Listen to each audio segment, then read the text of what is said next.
welcome Senja di Self Defense ya. Terima kasih banyak sudah bergabung. Dan tadi mungkin teman-teman juga udah ngeliat nih buku dari Senja yaitu Duduklah Bersamaku dan izinkan dirimu tidak mempertanyakan banyak hal. Nah, bu- boleh diceritain nggak sih Senja buku ini tuh tentang apa sih? Ah, Ya, ini sebenarnya menarik ya. Jadi kebetulan aku tuh mulai menseriusi bikin konten itu tuh di Instagram, kemudian akhirnya rame TikTok tuh tahun 2020 kan, mhm. akhirnya juga main di TikTok gitu. Nah, konten yang paling sering rame dibahas orang adalah soal overthinking, karena kebetulan aku adalah overthinker. Terus aku Oke. menemukan kesulitan kalau jadi overthinker tuh susah ya mau nyari teman cerita gitu. Karena kalau misalnya salah cerita ke orang, itu bisa jadi malah overthinking kita tambah parah. Karena Hmm. misalnya kita kita lagi overthinking sesuatu gitu, terus aku cerita gitu ke temen aku. Tapi kalau mereka nggak paham situasinya si overthinker itu seperti apa, yang dia pikir, yang dia akan jawab dan responnya itu pasti, kamu ngapain sih mikirnya jauh banget kayak gitu. Perasaan orang-orang nggak Hmm. ada yang mikir separah kamu kayak gitu. Dan efeknya tuh bagi si overthinker atau bagi aku ya, ketika di suatu situasi itu tuh bakal ngerasa kayak, duh, aku aneh ya gitu. Duh, aku salah ya kayak gitu. Jangan-jangan aku emang terlalu ini deh, terlalu itu deh. Jadi akhirnya malah jadi makin nyalahin diri sendiri kan. Jadi overthinker itu udah capek sama pikiran sendiri, capek juga nyari temen yang bisa memahami isi pikiran mereka Hmm. gitu kan. Karena kalau Yes. nyari temen itu ya efeknya tadi overthinkingnya makin parah gitu kan. Itulah kenapa Betul. akhirnya aku tiba-tiba kepikiran gimana ya caranya bisa nemenin para overthinker ini, tapi kan aku nggak bisa hadir untuk semua orang kayak gitu kan. Akhirnya lahirlah Hmm. konten-konten dan kemudian aku pikir sepertinya akan lebih besar lagi manfaatnya kalau misalnya ini dituangkan dalam bentuk buku yang bisa orang lihat, bisa orang beli, bisa jadi teman dan bisa mereka bawa kemanapun dan kapanpun mereka baca gitu. Dan akhirnya terbitlah buku Duduklah Bersamaku dan izinkan dirimu tidak mempertanyakan banyak hal. Isinya tuh sebenarnya soal overthinking gitu. Jadi ada 8 bagian. Bab satu, bagian 1 sampai 7 itu adalah hal-hal yang biasanya selalu jadi topik-topik yang bikin kita overthinking, kayak soal masa depan, apalagi teman-teman anak SMA Hmm. soal mimpi kayak gitu ya, pengen jadi Ah, ini, itu pengen dia. jadi itu, tapi takut gagal kayak gitu. Ada di situ, dan di bagian 8 itu khusus aku dedikasikan soal how to-nya. How to adalah gimana kalau misalnya kita punya temen yang over thinker gitu. Gimana sebenarnya yang overthinker harapkan tuh respon seperti apa sih ketika mereka cerita. Hmm. Nah, itu aku tuangkan di bab 8 kayak gitu.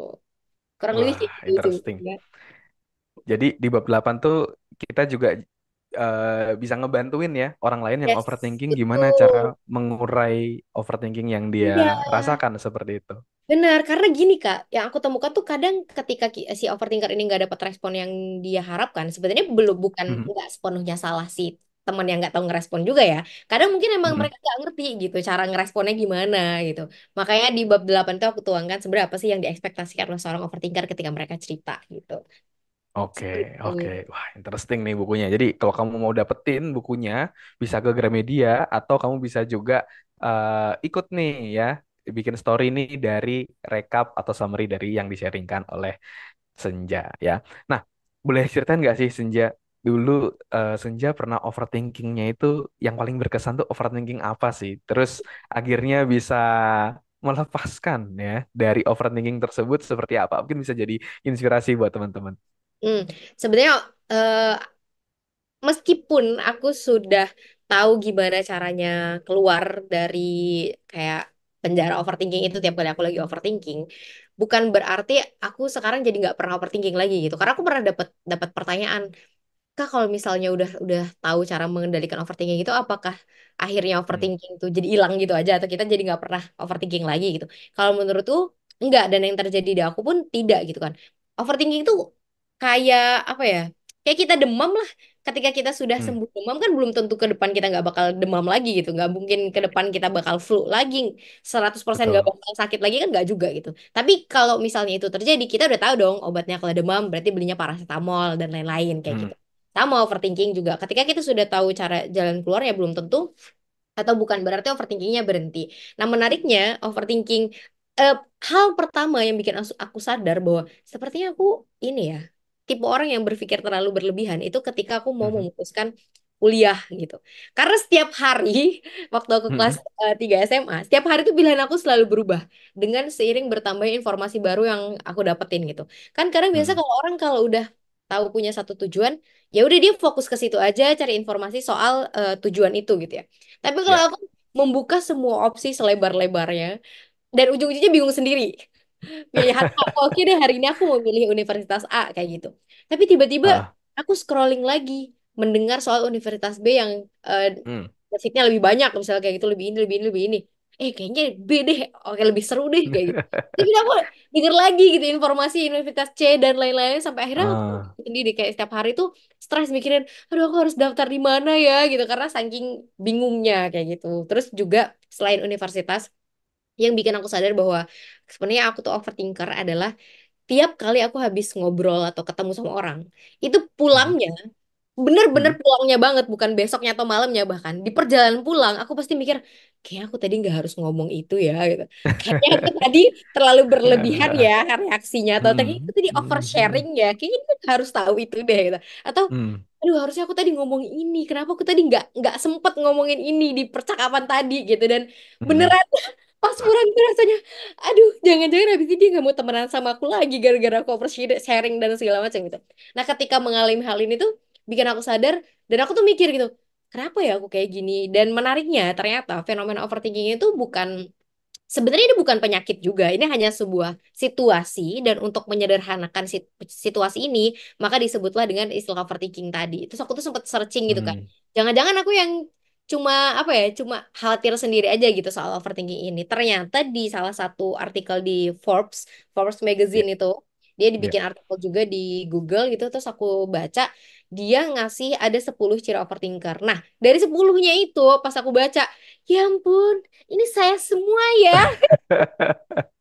Ini aku Apa aja semua. tuh? Apa aja tuh Senja? Nah, kebetulan aku nggak hafal spesifik, cuma yang aku ingat adalah yang pertama Mm. tadi memikirkan atau khawatir soal masa depan. Kemudian yang kedua, Mm. susah banget ngelupain kesalahan di masa lalu. Terus Mm. yang ketiga, tiba bisa aja tiba-tiba random gitu, lagi nyapu atau lagi masak gitu, tiba-tiba keinget kejadian masa lalu, terus kayak, gue dulu ngapain kayak gitu ya, malu-maluin banget. Itu juga salah satu overthinker tuh. Terus habis Mm. itu, yang tadi yang aku ceritain juga, kalau misalnya habis ketemu orang, rasanya kayak ada yang salah gitu ketika Mm. percakapan tadi, kayak gitu. Terus Mm. habis itu, apalagi ya pokoknya ada banyak ada 10 teman-teman juga bisa googling gitu ada di Google Ya. cuma kebetulan aku nggak hafal spesifik ya tapi ketika baca Ya. tuh aku inget banget kesannya tuh masih inget banget ini gue semua relate semua gitu 8 dari 10 nih gue semua nih kayaknya nih gitu ya. 10/10 malah kak Oh, 10/10. Oke. ya Iya, iya, iya, iya. Terus, menarik terus. ya, dua hal itu sih yang menurut aku overthinking Oke. yang akhirnya bikin aku sadar oh ini ada suatu masalah karena kalau misalnya dibiarkan dan kalau misalnya terlalu lama itu beneran bisa ngeganggu aktivitas sehari-hari juga kak efek Oke, gitu ke iya. aktivitas sehari-hari. Jadi kita harus harus tahu gimana how to overcome overthinking gitu. Hmm. Akhirnya biasanya kalau sehari-hari itu jatuhnya gimana? Apakah jadi kurang fokus, jadi banyak, jadi nggak produktif atau gimana tuh? Kalau akhirnya kita Ya. eh, sering overthinking gitu ya, Jadi nggak impactnya. pernah langkah kak hidupnya di situ-situ aja. Karena terlalu takut Hmm. memikirkan berbagai macam kemungkinan. Ketika Oke. bahkan ketika aku mau nulis buku aja, bukuku yang tadi ya yang duduklah bersama aku melewati proses overthinking. Karena yang aku pikir adalah gimana kalau nanti orang yang beli bukunya, mungkin dia followers aku gitu ya di medsos. Ketika baca bukunya, kok tulisannya kayak gini sih? Gini mah di medsos Hmm. ada kayak gitu kan. Iya, iya, Aku iya, iya, iya. overthinkingnya soal itu. Terus juga aku overthinking soal gimana kalau misalnya nanti bukunya tidak laku, terus penerbit jadi kurang puas gitu ya kerja sama-sama aku gitu. Gimana kalau Hmm. misalnya orang nggak suka sama bukunya? Gimana kalau buku aku di eh, bikinin konten ini buku jelek banget sih siapa sih yang nulis ini aku udah overthinking sampai sana Iya, gitu iya, kan. iya, iya, Gimana iya. kalau misalnya gini, gimana kalau misalnya gitu. Dan banyak juga hal yang aku tunda untuk mengerjakan karena aku terlalu banyak mempertimbangkan berbagai macam kemungkinan kayak gitu. Jadi kalau Hmm. misalnya kita membiarkan diri kita terlena sama overthinking, ujung-ujungnya kita nggak akan pernah gerak. Hmm. Ketika aku bikin buku pun, itu salah satunya eh, cara yang aku lakukan supaya aku belajar untuk melawan overthinkingku sendiri gitu. Karena sebenarnya overthinking Hmm. itu eh apa ya kayak tanda atau warning atau kayak reminder sebenarnya kayak di HP kita tuh tiba-tiba reminder gitu untuk mengingatkan kita potensi terburuk apa sih yang misalnya bakal terjadi kayak gitu. Dan kita Hmm. punya dua ini pilihan. Kalau kayak alarm kan ada Hmm. dua ya, dismiss atau snooze, ditunda Ya, atau dimatikan gitu kan alarmnya. Nah, kalau misalnya kita yes. nggak pernah mau menyelesaikan dan belajar mengendalikan overthinking, artinya kita cuma snooze doang. Kita cuma menunda overthinking itu untuk dipikirin lagi nanti, Hmm. nanti, nanti, nanti. Tapi nggak pernah selesai. Nggak pernah tahu Ya. mengendalikannya seperti apa, mengatasinya seperti apa. Tapi kalau kita pilih Hmm. dismiss, artinya kita punya opsi sebenarnya. Kita punya opsi untuk, oke, Hmm. aku duduk, aku dengerin apa overthinkingku, lalu supaya overthinking kan biasanya terhadap sesuatu hal yang negatif gitu ya. Gimana Yap. caranya supaya dampak negatif itu minim terjadi, ataupun kalau terjadi aku tahu mitigasi risikonya seperti apa gitu. Nah, jadi sebenarnya overthinking itu nggak sepenuhnya buruk ya. Overthinking itu Hmm. menurut aku adalah bahkan satu anugerah yang nggak Hmm. semua orang punya.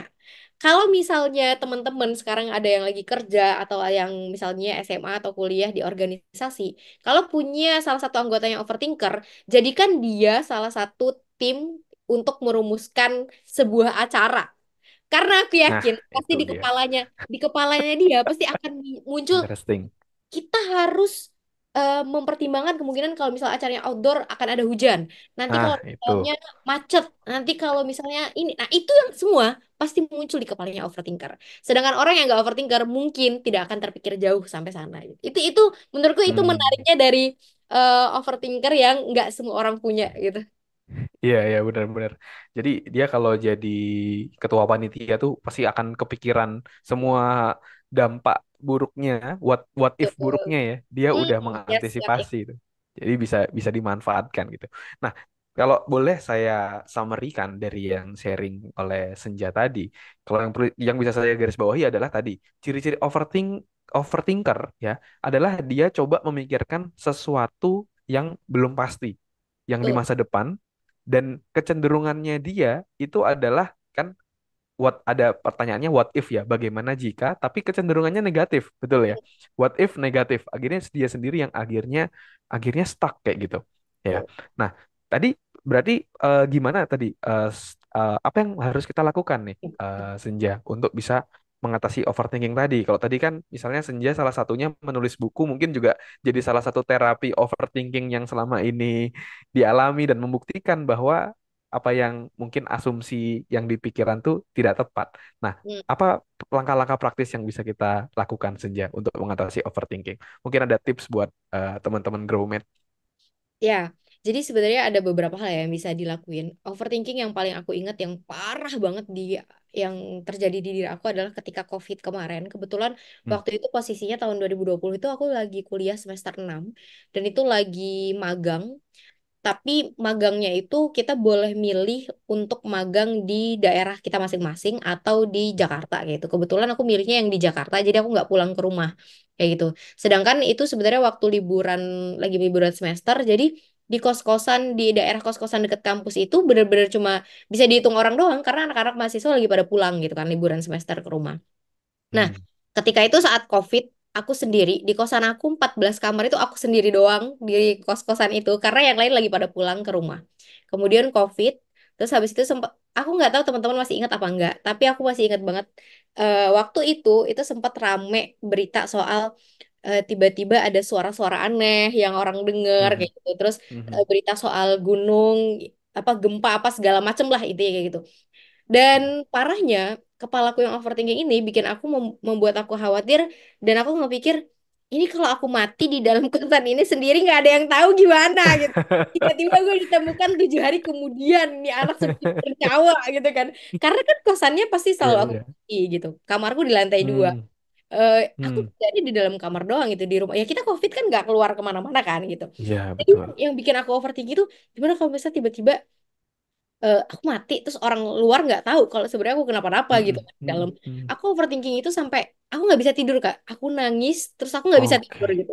Dan akhirnya yang aku lakukan adalah untungnya ada temen aku yang juga magang di Jakarta walaupun kosannya agak jauh gitu. Tapi akhirnya aku datang ke kosannya dia dan aku tidur di kosannya dia dan itu cukup cukup membantu.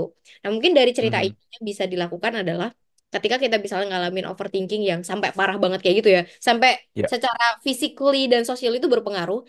yang pertama yang bisa dilakukan adalah cari teman sih. Karena Cari teman. iya gitu, karena mau nggak mau kadang kita butuh validasi dari online untuk bilang bahwa share itu cuma pikiran kamu doang gitu. Senja itu cuma ada di kepala kamu doang gitu. Hmm. Enggak kok, itu nggak bakalan terjadi. Kadang kita tuh tahu sebenarnya di dalam diri kita ini sebenarnya kemungkinan terjadinya kecil, tapi kita butuh suara orang lain untuk Ah, memvalidasi bahwa enggak, itu ya, nggak akan terjadi kayak gitu. Jadi yang pertama yang ya. bisa dilakukan adalah cari teman. Cuma memang agak tricky aja. Jadi ya ya trial and error untuk nyari teman yang cocok gitu ya untuk diajak curhat soal hal-hal yang bikin kamu overthinking. Kemudian yang kedua, dengan journaling. Mhm. Kalau sebenarnya intinya menulis sih. Jadi kadang biasanya yang bikin kita overthinking itu karena terlalu banyak hal di kepala kita, pikiran itu Mhm. melayang-layang, tapi kita nggak pernah mencoba untuk mengorganisir Hmm, sebenarnya yang kita khawatirkan tuh apa sih gitu. Padahal mungkin kalau misalnya kita tulisin, itu cuma satu atau dua hal doang. Cuma karena nggak pernah kita tuliskan, rasanya yes. rame banget gitu di kepala. Ya, Padahal kalau kita mau coba untuk tuang, ya, ya, ya, ya ya. kita susun gitu masalahnya apa, mungkin itu sesuatu hal yang sebenarnya masih manageable gitu masalahnya. Hmm, Tapi karena nggak pernah dituliskan, nggak pernah dituangkan, kita nggak pernah mau mengajak pikiran kita sendiri untuk mencoba merapikan masalahnya itu apa, memetakan masalahnya itu apa. Jadi kita nggak hmm, pernah tahu sebesar, sebesar apa masalahnya dan cara nyelesain masalah itu gitu. Itu yang kedua dengan journaling. Dan yang ketiga hmm. yang paling sering banget aku lakukan adalah dengan self talk. Jadi aku Ya, jadi kayak nge-challenge pikiranku sendiri. Katakanlah oke. eh, waktu itu ini Kak, aku pernah mau nonton konsernya Nadine. Kemudian aku pengen Hmm. pakai hiasan di mata, tempel-tempelan gitu kan. Oh, Cuma aku aku tuh lihat di sebelum story berangkat, itu ya. iya, yang terus abis itu aku pikir kan, duh, konser Nadine Amiza kayaknya orang-orang nggak pada heboh ya. Tapi kok kayak heboh banget kalau pakai ginian gitu. Tapi aku pengen gitu, terus kayak personally aku Yes. pengen, aku suka aja gitu. Menurutku itu ya suka lah gitu dan kayak gitu. Aku tuh di jalan tuh mikir gini, duh ini ntar kalau di jalan tiba-tiba ketemu orang terus aku diolok-olokin kayak gimana ya gitu. Nah, akhirnya aku kayak, ah udahlah bodo amat, kita buktiin aja. Gimana kalau kita buktikan apakah benar orang-orang bakal mengomentari gitu. Dan ternyata Hmm. ketika aku beneran buktiin, yang terjadi adalah nggak ada yang peduli, nggak ada yang tiba-tiba nyetop. Senja, ngapain kamu pakai bintang-bintang kayak gitu, copot gitu. Nggak ada sama sekali orang yang kayak gitu. Bahkan nggak ada Hmm. yang mengomentari satu pun tuh nggak ada gitu. Jadi, oh ternyata selama ini itu aku sendiri yang ngebuat semuanya jadi ribet dan semuanya jadi kayak kelihatan menyeramkan. Padahal sebenarnya kalau Hmm. dibuktikan itu tuh tidak semenyeramkan dan tidak semenakutkan itu gitu. Itu ngebuktiin dengan benar-benar melakukan atau di challenge pikirannya dengan kayak bikin percakapan. Aku yakin kalau di overthink para overthinker itu kayak punya dua suara di kepalanya. Jadi misalnya soal baca buku tadi atau soal pakai inilah tadi ya, pakai Ya. contoh yang aku ngobrol dulu nih di dalam diri aku. Oke, aku takut nih pakai itu. Takutnya kenapa? Takutnya karena takut di olok-olok orang, takut diomongin Hmm. orang gitu. Terus pertanyaan yang harus ditanyakan ke dalam diri kita sendiri adalah, emang kalau misalnya ketakutan itu terjadi, dampak terburuknya yang aku rasakan tuh apa sih? Emang kalau diomongin orang Hmm. tuh dampak terburuknya ke aku tuh apa sih? Nggak ada loh gitu. Gak ada. Nggak ada loh. Diomongin doang gitu. Iya, duitku tidak berkurang dengan orang ngomongin aku. Ya. Pekerjaanku tidak terganggu juga. Oh, yang ngomongin aku Hmm. juga misalnya kalau aku datang ke konser, orang yang nggak kenal kan di real life secara real life gitu sama aku. Terus kalau diomongin orang, Betul. aku rugi apa ya dalam hatiku? Nggak ada tuh, aku nggak rugi material gitu kan. Ya. Bisa Ya. dihitung. Jadi Ya. aku mikir, ya udah berarti nggak masalah dong. Kalaupun memang diomongin orang, tuh aku juga nggak rugi apa-apa gitu. Jadi yang selalu aku lakukan atau obat yang selalu aku kasih ke diri aku Hmm. tiap kali aku lagi overthinking adalah dengan challenge pikiran aku sendiri, terutama Ya. menanyakan hal tadi, apa dampak terburuknya yang terjadi kalau Mhm. misalnya aku tetap melakukan ini dan si kemungkinan terburuk itu beneran kejadian. Kalau misalnya aku ngerasa masih manageable kayak tadi ya diomongin orang kan masih, ya aku juga nggak secara materi nggak rugi apa-apa, ya aku tetap lakuin dan coba hal itu. Gitu. Ya. Oke. Wah, interesting tuh ya. Mungkin mungkin mungkin teman-teman selama ini juga menjalani hari ataupun aktivitas secara default aja Senja. Kebiasaan dulu overthinking, ya udah nggak ada challenge-nya. Ya udah, ah takut berhenti, takut berhenti. Akhirnya itu menjadi pola. Akhirnya dia nggak pernah maju. Nah, di sini Senja memberikan alternatif nih buat buat kita semua nih ya. Tadi kalau saya notes ada tiga nih. Yang pertama kita bisa cari teman dulu nih, cari teman dan cari temannya harus yang tepat ya Senja ya. Jangan sampai ketemu temen malah temennya tambah nakut-nakutin, hayo lo nanti kalau di kos-kosan sendiri ini gimana, tambah takut lagi gitu kan. Cari temen yang suportif ya, temen yang tepat ya. Terus yang kedua adalah journaling. Ini efektif banget. Saya juga pakai untuk mengurai pikiran yang kusut gitu ya. Coba deh teman-teman cobain journaling, tulisin aja semua yang teman-teman pikirin.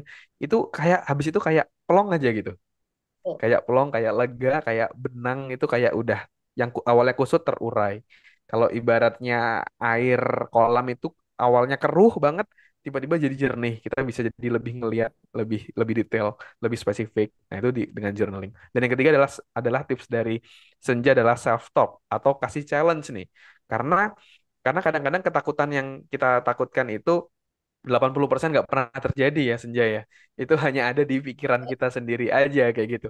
Dan tadi misalnya, kalau aku pakai misalnya hiasan di pipi seperti ini, takutnya orang ngira seperti ini. Padahal sebenarnya mereka juga lebih peduli sama mereka sendiri gitu. Mereka nggak ada yang peduli sama kita gitu kan.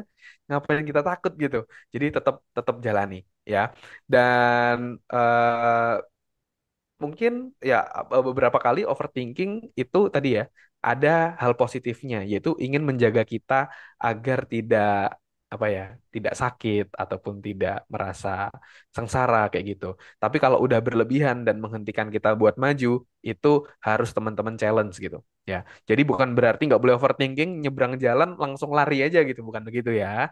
Tetap harus hati-hati, tapi selama kita tahu bahwa oh yang kita takutkan ini udah berlebihan, menghambat kita untuk maju, dan kadang-kadang udah nggak ada apa, udah nggak rasional lagi. Nah, itu harus dilakukan tadi ya, tiga tips dari Senja. Bisa cari teman yang tepat, yang kedua bisa journaling, dan yang ketiga self talk atau challenge nih, asumsi ataupun hipotesis hipotesis kita yang belum tentu benar. Oke, terima kasih banyak Senja sudah meluangkan waktu nih memberikan kita inspirasi. Tadi juga banyak banget yang relate ya, yang relate sama kita juga untuk terkait overthinking tadi. Nah, di akhir Senja, mungkin sebelum kita akhiri untuk session tentang mengatasi overthinking, dari Senja ada yang mau disampaikan dan mungkin ada sosmed ataupun apapun untuk kalau bisa ngobrol lebih lanjut dengan Senja seperti apa? Ya, terima kasih banyak Kak Bordo sudah ngajakin ngobrol bareng di sini, ketemu lebih dari 600 orang ya dari seluruh Indonesia. Keren banget Yes. acaranya. Kemudian aku cuma mau nyampein aja sebagai reminder kita semua ya bahwa kalau misalnya kita terlalu khawatir sama masa depan yang belum tentu terjadi atau dengan masa lalu yang bahkan nggak bisa kita ubah lagi, apalagi Hmm. siapa sih yang yakin besok kita masih hidup? Siapa sih Hmm. yang yakin setahun 2 tahun? Kan kita biasanya khawatir gini ya, nanti kalau udah gede gagal apa enggak, kerjanya sukses apa enggak. Emang kalian yakin sampai umur berapa hidup gitu? Kayak kadang kita terlalu khawatir gitu sama bertahun-tahun yang akan datang yang sebenarnya kita nggak bisa memastikan bahwa kita bisa hidup sampai waktu itu gitu. Jadi belajar untuk menikmati waktu yang sebenarnya lagi ada sekarang ini itu. Belajar untuk menikmati teman-teman sekarang nih yang lagi ngedengerin ini berarti gimana caranya ngenakin, ngikutin flow dan acara self independence di topiknya hari ini Yap. kayak gitu. Gimana caranya ngikutin webinar ini supaya bisa dapat hasil yang maksimal gitu. Jadi, karena kalau misalnya kita terlalu mikirin masa depan dan masa lalu, kita nggak bisa nikmatin hidup. Dan Hmm. kita Hmm. menyiksa diri kita yang sekarang dan menyiksa diri kita yang akan datang gitu. Karena nggak pernah bisa nikmatin hidup. Dan yang terjadi adalah Yes.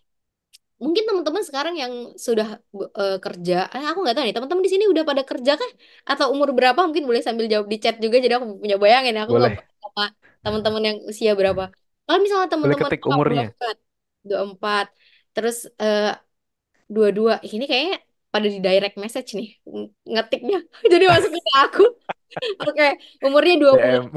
ya 20-an, 30-an gitu ya. Aku yakin pasti akan pernah satu momen itu melihat ketika, duh kangen banget ya masa SMA gitu. Duh, kangen banget ya waktu masih kecil, masih bisa ini, masih bisa itu. Itu semua terjadi karena apa? Karena kita tidak pernah menikmati momen kita yang sekarang gitu. Sekarang, waktu umur 24 mikirin pengen balik ke masa kecil dulu. Sedangkan waktu kita kecil dulu kan kita pengen cepet-cepet gede kan. Pengen cepet-cepet gede, Iya, pengen kerja, betul. pengen punya duit, kayak gitu. Nah, itu Betul semua banget. siklusnya akan terus berulang kalau misalnya kita nggak pernah belajar untuk Hmm, menikmati momen kita sekarang. Makanya yes, sekarang kebetulan aku yes. lagi kerja sambil lanjut kuliah kayak gitu kan. Nah, aku mungkin ada satu momen yang bikin aku ngerasa, duh capek banget ya kerja, pengen balik kuliah aja gitu. Tapi ketika aku mengingat soal ini ya untuk live live in the moment gitu, aku mulai untuk belajar ngingetin diri aku sendiri, nggak apa-apa nikmatin momen yang sekarang supaya di masa depan aku nggak pengen balik lagi di masa yang sekarang gitu karena aku sudah bisa make the most of this moment of my life gitu.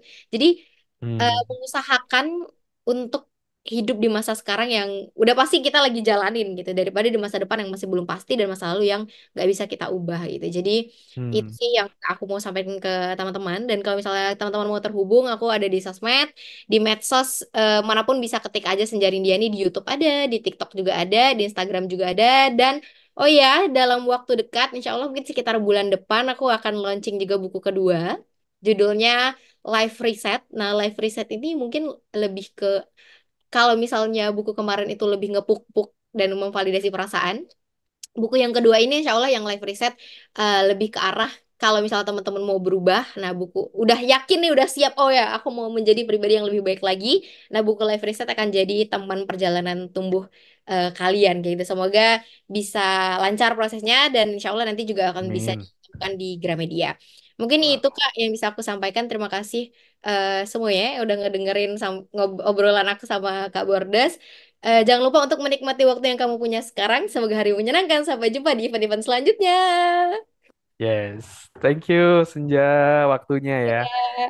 Teman-teman boleh bilang thank you Senja dan juga jangan lupa follow Instagramnya @sssenjarindiani ya.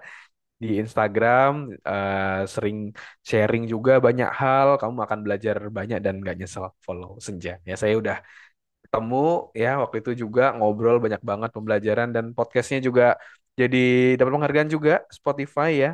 Tahun ini gimana Senja? Kita dapat lagi nggak ya? Nggak Nah, tahu ya. itu gimana ya?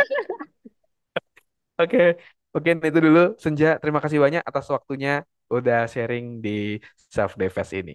Thank you Senja. Selamat beraktivitas kembali. Thank you. Terima kasih Ya, banyak. Kak. Makasih banyak. Thank you.